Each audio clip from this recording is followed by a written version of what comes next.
Quote of the day: to change your life, you must change your priorities.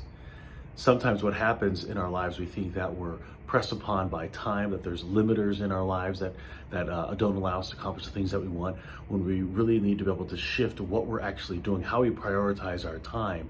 I find it really interesting how many people are distracted by just the notifications that are existing in their lives, whether that's work emails, pings on their watch, text messages, emails that really aren't that urgent, but yet become urgent because you're taking care of it that moment, right? So if you remember, there's this old matrix that has like along the side, it's like 4 boxes: important, not important; urgent, not urgent.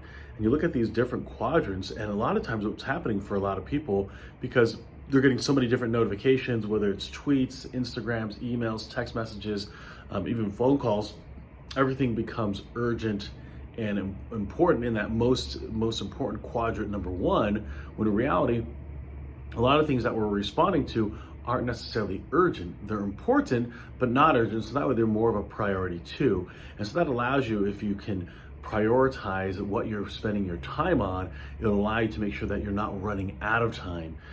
When there's this kind of method of, when you get into, you look at your day, you kind of have like a to-do list, and you can just then prioritize, okay, what are the vital 3 things that have to get done today? So before I close my day, before I go to bed, these 3 things have to happen. And we prioritize those 3 things, knock them out, then what are the next 3 things? So for a lot of people, especially when it comes to their work, there might be different projects or different things that you want to be working on constantly, so that there's always work to be found, there's always work to do, but you want to be able to make sure that you're giving the right attention to the things that are truly going to drive to your success. Question for yourself: how good are your priorities in what you're accomplishing? And number 2, if you're good at assessing them, how good are you at executing them? Terms out.